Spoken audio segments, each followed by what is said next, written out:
and it will jump to a particular point and generate a simple multiple choice question. Why don't you answer that? Well, primary motivated by evaluating the context of the potential and accuracy. Very nice. I Continue. think I read something. Yeah. Roll the dice. Should I take the risk again? Okay, next question. Oh man. Yeah, I know. That's an easy one. So, and obviously, the Complexity gets better, no? Difficulty? no, another feedback maybe that you have. The difficulty, once you keep on, like, maybe put a IRT here, why not? Exactly. And if once, see, firstly, I personally found this addictive. Once Gamification of rotation. learning. Exactly. But here's the thing: there are so many ways of gamifying it. Not all, when we conceive of it, are necessarily as interesting. It's only after Ritesh built it and he was saying, "I've done this, blah blah." blah," I wasn't even listening. I was saying, pick the next dice, roll the dice, roll the dice. It is weird. And of course, from here, as we show people and people say, can we do this, can we do that, the experimentation starts becoming weirder. But here's my theory, coming back to what Amit said. What does it take to have an LLM play this game Yeah. and come up with wacky ideas? And would those ideas be really different? So the boards on the blocks, the spots on the game board would be your nodes. Roll a die to land on any node, roll another to land on something else, and come up with something. Which is to decide what idea to build this weekend is like to keep thinking about idea but don't build anything, right? So Which can be very powerful. Like A for recall, B is Second, it's endlessly clickable. You know? Correct. This is gamified flashcards. Correct. See, but the point Anand is like the elegance with which they can lie is so subtle that you need to be really an expert to be able to catch it, right? So the code that these systems are generating, right? It's not that it's perfect, but often to find where the bug lies in a code that is generated by LLM, actually, in my humble opinion, requires one to be a really an expert in coding to be able to quickly check. No, So that if- is So if this is the true expertise, and while they might have started maybe here, this is going up. More to question mark. But the problem that is a lot of people are not aware that there is a lot of delta still between what is a perfect and what they generate. Right? So in a lot of scenarios where a small thing here and there can matter. Right? And this is an experience I just had last month where I was talking to one of the largest service companies in India, IT services. And maybe we can have the talk for I'm an expert in a certain area. My finance team is absolutely not an expert in my area, coding. And so, if I tell them, look, there is no way you will be able to write code as good as me, therefore you should use me, I become my bottleneck. If I say, look, use this model which is better than the average guy, but far worse than me, use it. It's actually not bad at this. And I have a feeling that at least in some areas, certainly not all, I mean, what I'm saying is you're 90% right. Maybe there's a 10% where the guys who are saying, I don't use it, but you should use it, are justified because they're saying, look, you won't find enough people as good as me or you can't afford it. stakes are low. But you know, we saw GDP value. It's better than the average person in many areas. Those areas still not. So if you have no other option, as a last resort, right? Or if you know, like, if my bank, right, the banks that are in India, you know the kind of investment bankers who come there, they are not going to put their own money in that thing, right? So to them and all this works great, right? But people who still, if I were to summarize it, right, people who still know the art of handcrafting those shoes, they're still far better. But the Nikes of the world who do mass productions, these systems are now challenging that now. Yeah, but also I think the thing about the finance team is like specifically the slightly larger companies. It also comes down to the top-down guidance. If the top can't give this guidance blanketly that why don't you just utilize LLMs also because then who will own the mistakes? Yes. So the, Right? so the So problem in a startup, finance team is eager to do something, that's fine. And they also know the pitfalls of making an error. So a lot of times the non-tech or non-AI people don't understand the cost of a mistake. So That people well. need to study the Zillow on those kind of Yeah, fiascos. Zillow that is a very happened, good example. right? Where the company went bankrupt overnight because the AI systems couldn't figure out certain aspects, and they started buying the property at half the price on which they were selling it themselves. And AI systems were like they were selling AI systems to their investors to raise the money initially. That look, other people are using these lot of human analysts and so much of data to kind of do this thing. Our AI system can just do it by itself. So there is a very interesting company that has come up in US in insurance. What they have launched is a insurance for AI. So when you put AI systems in production, Yeah. things will go haywire sooner or later. When they go haywire, your company will have legal and financial liabilities. We will take care of that. Yeah, look, this is in every And I contract. absolutely love that idea because this will happen. But how is that even a viable This is- business? I think they will right? do I'm audit, not buying about the fact. No, but imagine a Zillow, right? If we go back, Sure. right? What Zillow did is because their algorithms had certain kind of pricing and all the stuff, right? They started selling half the price. So what people did is they actually sold it and purchased back from Zillow at half the price, Right. and made money. Right. Now overnight you can't change AI system. We all understand that, right? Because your data and all that has to be taken care of. So the company has incurred losses. Now somebody can insure against that. Why not? No, but what is there for insurance company, Anuj, in this case? Because hey, The risk. the risk No, is no, very here is high, the right? point. Like, what they are banking on the fact is that They will audit. this will keep on increasing, Okay. right? The point we are seeing is LLMs when they came versus where they are today, Yeah. they are better, Yeah. right? They may not They're betting on the progress. yes, Okay. So I think another thing is that and not all will blow, right? yeah, In insurance, it's always what will blow, what will not. yeah. So 2% maybe 98%, or I don't know the internal numbers. But if more and more companies are putting AI systems in production, which we all know, we all are part of that. It's not that our AI systems blow up every single day. There's a business. I am just saying viable business. That's what I was saying. I think right? The risks so- are so high, and Yeah. how do you manage what can be put into production? Yeah. Right? Because your risk is based on how dumb an idea goes into production. I mean, but I absolutely love this whole thing. No, you love No, that's a great idea. It's a great idea. Like for Absolutely. example, I mean, we play in the human decision support system, right? We give inputs. Somebody can get hired or somebody can get promoted, right? Right. Now, if that is happening, I'm sure there's a lot of chance that, and if it's AI system, there's a lot of chances that somebody can put a lawsuit on US, right? Pretty much common, right? Right. And that's where pretty much every customer is coming back to us and asking for indemnity. Like if there's a lawsuit happens, it's you. Yeah. And you're like, no, it's not we. It's human in loop now.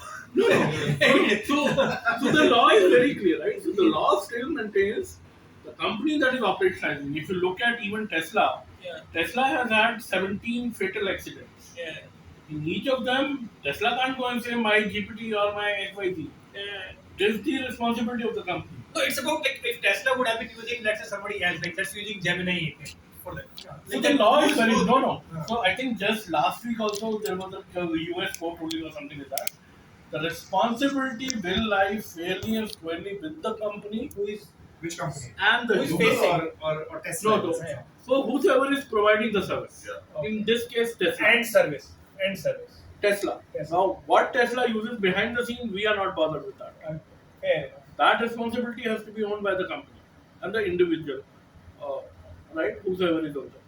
So, how you are providing, we are not going to get into that kind of a thing. But then it does come to the human in the loop. Right? It does You come guys, back. because it is. I mean, the hiring is being done by their customer. How they're doing the hiring is really up to them. But So sir, the the board problem in is that that sense- human in loop is good to say, Right. but very hard to implement.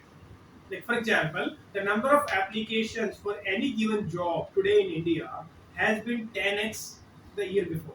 Right. So if you're getting 1,000 applications for a role Yes. in India, Yeah. you're getting 10,000 this year.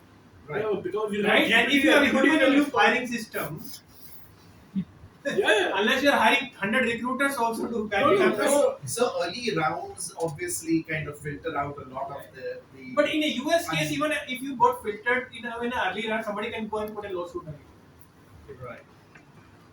So the stakes are much higher there. Are you done? Or you No, have no, no, more? no. I have a lot of slides. Yeah, I think we should complete. Yeah, I that. think it was pretty interesting. So let's where it was here. So this is the eval gen basically. Eval gen basically puts generates assertions, evaluations for you, and it also try and recommend what kind of assertions it could be. It could be LLM based assertion, like yeah, the evaluation, or it could be a code based evaluation. Right? For example, here you decide a criteria that my response should be concise, no hashtags, right? Then it says, then it asks you to grade an output, right? Whether this is consistent with your criteria or not. Like for example, you said it should be concise. Does it look concise to you? Does it contain hashtags? No, it does. Then very good, right? And then it gives you a very interactive interface where all of these, like let's say you rate some 10, 15 responses and on given criteria, then you can actually have this kind of true positive, false positive metrics to kind of visualize the data diversity that you have. Because like let's say you don't have any case where there's no hashtag LLM being generated. There's no point of putting that assessment. That's an error that never happens, right? So this so there's one step that is not discussed in this paper particularly, but which is I found it pretty helpful in our deployment is doing a very comprehensive error analysis, right? So you generate some traces immediately through the LLMs and then use LangFuse or whatever, or even the tool doesn't matter. Just visualize those and see what kind of errors that LLM is making, right? And just put some notes there. And there's a social science technique called axial coding, where you put these notes into some sort of LLM itself. Who cares? But it will create themes. And then you say, for this theme, what are the evaluators that are inputted? Right? That's a one way to find out which evaluation, which errors might need evaluations or evals for your pipeline, right? And this is another way where you can actually use maybe evalgen kind of tools and rate some 10, 15 and let that figure out what could be the right evals. Like Anand was saying, like, use that as a brainstorming partner. So evalgen is like a brainstorming partner for evals. Which you could do yourself also, but you need time, right? Like, that's it. So that's pretty good, right? But what about the criteria of quality of answer, right? Or correctness of answer? I'm going to that. So you define it. Like for example, you said that look, my application is that I have medical transcript, which is the input, and I'm going to produce five outcome from that. Like what were the symptoms observed, what were the medicine prescribed, right? Was there any PII information that got discussed? Whatever. Like let's say five criteria. Those defines what's in the ground. But you don't know the ground truth unless you have. Unless you have the traces. That's it. And that is a big thing. That is called criteria drift, and that is main thing that this paper actually discovered. How do we evaluate the cases of creative writing and creative businesses? Very good question. So, and that is where the criteria keeps on changing. So that's why humans like. So in previous algorithms, right, when we like building ad or whatever, like we like housing prediction, that thing of using, I think the output was pretty much fixed. Like if you ask two people, they will probably say like, yeah, I think this house should be bought given these indicators. Or So there are like objective criteria, so because creative in writing creative is writing, it's a something mostly a very rubric. subjective. In creative writing, it's a mostly a rubric, right, which is like 1 to 5, and 1 would be really bad, 5 would be really creative, and it's a spectrum. It will not never be yes or no. Is it creative or no? It's a spectrum. Okay. Yeah. It's like it measures kind of an empathy. It is like a TOEFL, right? In TOEFL and all, when you write a essay, they already have set certain rubrics, and then they have evaluators. Like how do you like I think Anuj was mentioning this thing, right? How do you measure text to speech? Or like this Anand was mentioning he listens to Suno. Like how do you measure the quality of a music? That's always subjective. Always People have subjective, right? different So tastes. whenever there is a subjective, always bring in couple of indicators, and whenever there is a couple of indicators, progression indicators, you always bring a rubric, and you define a rubric. Yes. That 5 is absolutely good quality, nice clarity of instruments, like you love it, whatever, right? So like it's almost like a rating scale. So text-to-speech systems are typically measured on that this metric called mean opinion score. So that you go to three people and say, hey, given this rubric, can you rate it? And if you're getting a 4.5 out of 5 rating across three people, fine. But I think what is happening now is getting annotatable earlier was easy because the skill required was very low level. Now what has gone up is exactly what Anand was saying, right? Somebody who has very deep understanding of music can explain why A is better than B, which a lot of people can't necessarily might be doing. So the skill set needed has gone up. So data labeling is in many ways no more a low end task now. Yeah, it's a high-end task. Yeah, more important than engineers in Exactly. right? And that's going to become a bottleneck. That's right. Yeah. For sure. Because I mean, we've been building a LLM-based solution for one of the startups in the US, which is around industrial accidents, right? Doing root cause analysis, identifying corrective actions, and so on. And to get that kind of annotation is not going to happen Yeah. easy, right? And if the research, and the other thing is that like earlier, like in a 5 years back or 7 years back, you could outsource the annotation to some third party and be happy with it, right? You can't do it. Yeah, now Unless you your have to research sit. engineer is defining the metric, decide himself or herself rating something, they cannot give it to anybody else. And that's going to become your moat, Absolutely. actually, That's right? right. So that's what's going to stop you from, GPT's next version becoming better than you, or whatever. So I think so. Some of the people that I talk to personally, like who has been successful in the game of AI, Right. most of them have set up an in-house small team, but small data labeling team and good data practices of labeling, right? Yeah. Because that is what makes you successful, right? Like that's one of the key ingredients. So, I mean, just a fun fact, I don't know how many it is, but a lot of med tech that is happening right now in the US, all the data labeling happens in India because India has this huge tier 3 medical colleges. Yeah. The doctors may not be the greatest ones, but they are good enough to label whether X-rays, benign, and all that stuff. So, a lot of those medical colleges down south Yeah. are now producing the army. But there's probably validation happening with multiple people doing it, right? So Yeah. again, the And you might council, find out. Always. I think the council is very important, Yeah. right? And that whole LLM See, council. the repetition will only reduce the chances of error. Correct. Now, depending on your use case, how much repetition you want, so that your error will be within controllable limits. It entirely depends on you and the use case. And then hopefully generalization across multiple annotations is going to be better. I were the evil corporation. Yeah. Here's how I would try and beat this.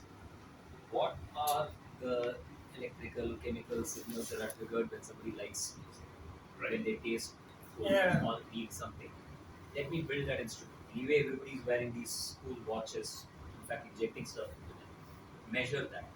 Now, I don't need. Wait, labeling is a byproduct.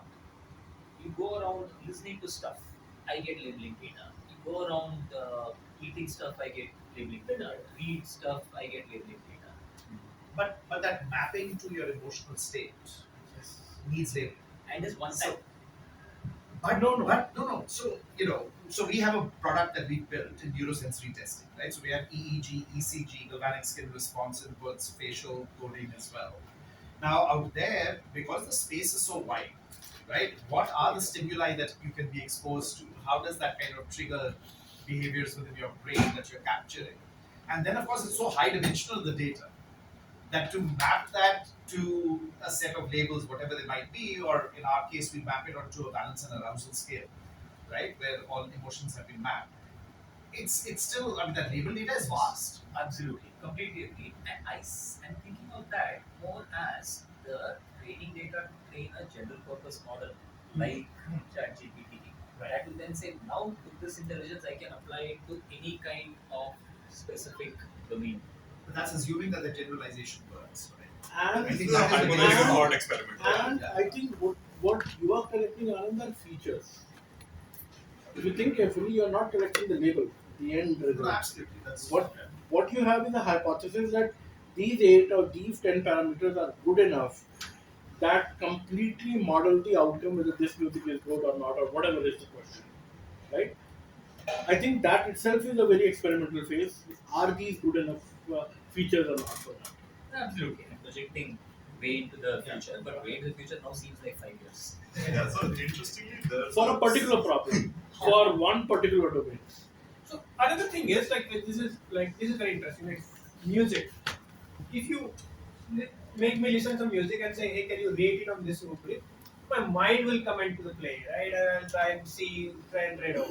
But if you're computing some physiological signal from me, then my mind probably is not that much playing a part, right? It is like I'm looking at arousal or just being happy, right? All of that. Correct. So I think that consensus is just taken out. Right, but again, to measure in a controlled environment is difficult in the Yeah, in, we in can the have wild. a separate difference, but there is a guy in so he does fMRI and the stuff. So he is trying to map exactly what you are trying to suggest to him.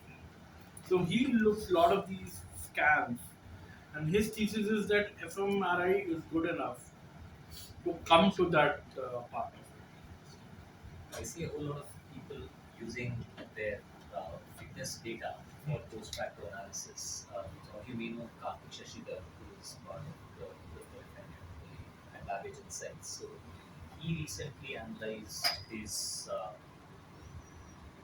very detailed log and sent a message which was pretty interesting. Apparently, based on this analysis of multiple parameters that he's measuring, uh, the system said your headache rate has nearly tripled from 12% to 34%, and this is your most alarming trend. But the usual suspects, coffee, alcohol, and sleep, are not contributing to this. That has been cleared by the data. However, there is a perfect formula. There seems to be a perfect formula for whenever you wake up late and go to the gym and Ritalin. I have no idea what Ritalin is. Then your headache drops to 1.6, which is crazy low value for you. And this is uh, perhaps one of those counterpoints to the early bird myth. In your case, waking up late actually seems to correlate with better sleep quality and reduce headaches for you. That is, well, firstly, the fact that it took him zero effort to gather that data. It is a byproduct, it is a digital exhaust, is one part of it. The second is that the correlations to be able to draw this kind of a conclusion is pretty powerful. And I'm just extrapolating this. Everybody's anyway emitting all kinds of data exhaust. Somebody will, not somebody, people are starting to already monetize this with our click streams. But I don't know what these are called, heart streams or jovi, pulse stream, whatever, will soon start getting monetized. And brain streams, I don't think are too far away, is my guess. Some crude form. Cool. So Okay. Not improvised. no, that's okay. I think that's good. So, by the way, I just wanted to tell you a kind of walk you through the evaluation interface. I will most this interface is pretty much available in most of the eval framework now, right? So just take it with a principles approach rather than a fixed approach. Uh, so this is the actual task that you give an LLM to do it. Like given a query, you have to do a NER, name and recognition, right? Then multi-evaluator comes in and you say, hey, can you generate a criteria for right?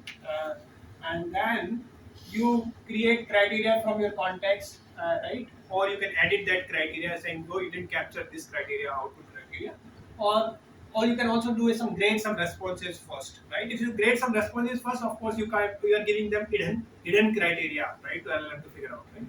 And then you can rate some stuff, right? So you can have right. So these are the some evals that it automatically generated, saying like, okay, I would verify whether the output is in markdown format. That I can do it through code, right? Bulleted list that I can do it through code. No made up entities. Probably I need to see whether the input, like input to output, is something additional didn't come right. I will probably do it through LLM, but I can actually do it through code also if you just count the words, okay, right? And no hashtags. That could also be to code, right? So it figured that out. Now, if you think that no, I think these are pretty good evaluation to start with, you can go ahead. You can add more events if you think that no, this guy didn't. Or actually, one of the good things that we have seen is that you do this, but you also properly rate some 10, 15 responses because that helps you do some sort of error analysis, which leads to better events, right? So it's Yeah, maybe you missed something in the initial prompt exactly or something. right, or something doesn't exist, like what this guy made up it. Like hashtag was not a problem. Yeah. It made it look like right, and then you say, and then you actually write. So this is the interface to do manual tagging. You can also put some notes if you want to, right? And then this helps you do sort of a coverage analysis of these events, like the hashtag one. Yeah. What is the impact rate? Like, what, how many of these are actually getting on each one of them? So then you can just do this sort of a nice. So the good thing is that it simplifies the work, basically, right? And also helps to generate some assertions, Yeah. right? Like I'm sure in initial, I know a person who at least in early 2000 tried to do a automated test case generation startup. It didn't work, but in 2004, 3 or 4, right? Like literally, with Java, only for Java, it didn't work out. But so yeah, so it does that. Okay, we'll just move to the slides.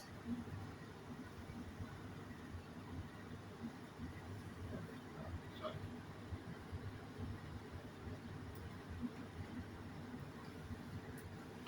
So yeah, anyway, so they were just trying to compare with another technique, it's academic paper, right? So I'm sure they can't just get accepted without comparing. So forget about that, right? So there another approach called SPADE, where the human was not involved. So in this whole thing was that human was an integral part to decide, take out.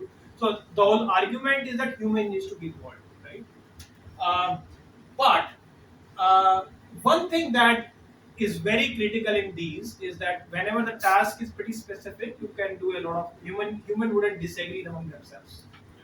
If the task is very subjective, creative writing, or even sometimes financial analysis, right? Human might just disagree, left, right, and center. So how do you align them?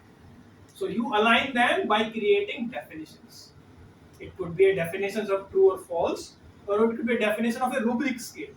So I just saying that, oh, actually, why don't this is a creative writing task, and I will ask you to rate 1 to 5, and you go and rate 1 to 5, right? The person doesn't know what does 1 look like, or 2 look like, or 3 look like, or 4 look. I mean, yes, sense of progression is there, but till the time you put the definitions, you will not able to align with this. So if you go, like you look at text to speech, for example, mean opinion score, you will always find definition for at least 1, 3, and 5. And you say, okay, if you're confused between 1 and 3, put 2. Yeah. So that's why it's very, very important. The task becomes like spectral. Like you start putting some rubric definition in. Even if it's true or false, clearly mark whether it's true. But in my own practice, I've seen definition doesn't only help. Examples. Examples Yeah. also explicitly. LLM What- specifically, even humans. Even human, right? At least in data labeling, at least the initial team that I've always built, Yeah. I've always given them a bunch of examples. What is good, what is bad, Same so that here. they can relate to. Same here. Like given a like in our case, given a pronunciation recording and asking like and pronunciation like the mother tongue influence, right? Hard accent, and whether you put 1 or 2 or 3 depends, right? Very contextual. Also diversity, like some of in our cases, even diversified raters help because second language English learning, if you take like just wild example, but somebody from Bihar is the candidate and somebody from South is rating the candidate, right? You will have versus somebody in Bihar is rating the candidate. How independent they are. Exactly. Right? So you also try and pick the diversified rater base. So the rater base is diversified enough so that they can take out their biases. Also, we make sure that every sample is rated by at least 3 people. And you take a majority. Yeah, overlap with all this. Because data quality is absolute because our data is being used to make decisions, right? Real Yeah, decisions. that is the foundation, right? Because if that starts to move, then everything anyways is a moving Yeah. piece. So like where do you pin down the thing? So have they done only definitions, or they also did They didn't do any definitions. Acha, I mean, the paper's contribution is basically creating an evaluation platform which can generate initial assertions, right? And then you can use them into any task, right? That's the paper's, right? One good thing is like this is the slide that's probably the most important criteria drift. Okay, what happens in LLM's case is that let's say you are using, let's say your use case was to write creative writing, right? and let's say you are at GPT 3.5, and there you created like a eval test cases which measures whether how good a model is writing creative, and then GPT 4 came in. And the inherent model got so much better that it will you will fail your eval, right? Or it will or they will all left shifted or right shifted, right? Because the inherent capability changed, right? Same for humans also. So the core idea is that even humans' expectation will evolve according to what they see, and they have to evaluate what they see. So it's a conundrum that, like, you see, you are evaluating the thing that you're seeing, but also changing your expectation according to what you see, No, right? but isn't it counter to what some of the best practices that? So I'm sure in any project you would have done, you would have first got the metrics in place, then any model. Yeah. Because metrics has to be independent of the model. Yes. Now what you are saying here is because of the model, metrics are changing. They need to change. But isn't it wrong? Isn't it I mean kind of counter that foundational stuff or the school that you and I come from where the metrics has to be independent. No, no, no. Not in all the cases. Like, say there are some metrics. Like, for example, if your metric is a business metric, it can't change. Your metrics is a very objective metric, it can change. But, like, for example, your metric is conciseness. Huh. Okay, you have put a LLM as a judge to say whether the summary that came from the LLM was concise enough or not. Okay. Okay. Now, conciseness you can define into two different ways. One is, did it cover all the things that were there in the original one? Yeah. Right? Or you can do it by number of words that I need Whatever. concise, right? But if it is number of words, fine. It is objective one, right? But if it is, did it cover all the things from the input, right? That might change, right? Because previous models were not even picking something which started getting picked up. No, but the value of the metric will change, not the metric itself. Huh? Value of metric, yeah. Right? So But you will still continue to have a conciseness as a metric. so the numbers that your system was reporting say 3 months ago versus now, there might be a shift in the number, That's what I'm saying. but not in the metric. Not in the metric, yeah. So that's well said, right? The phenomenon where the standards changing, not your metrics, but the Yeah. standards for grading those metrics. Okay, what is acceptable, mean Yeah, and all. yeah. Exactly. Okay. Because the humans thought the GPT 3.5 is उन्होंने बोला कि acceptable है, वो अभी acceptable नहीं है. समझ गए. Okay. है ना? Metric conciseness, GPT like quality. is the bar, so now 3.5 is ठीक not है, good. ठीक है. The bar has moved. Yeah. Bar has more, right? ठीक है. Quality of text, like quality of summary. Like quality of summary that we used to expect from a meeting summary 3 years back, and now is completely different. So, the paper seems to indicate that different people want different metrics themselves. Some people say this must be perfect, some people say no, it must be perfect. And at the very least, among human evaluators, there seems to be a lack of consensus. We discussed about that. Yeah. There are two kind of drift. One is among the rater drift, which is like humans do not agree what does the good look like, right? And then obviously you can run calibration sessions to kind of like basically take them to the same thing, right? And the second thing is that there's on the evolution, right? What does good look like today, even with calibration, may not look good tomorrow. Yeah. The evolution. And therefore, what I'm inferring is that it's entirely possible that the metric itself or the value may change. I may say, oh, this is no longer important. Yes, that's true. Oh, I never realized this was important, let me add.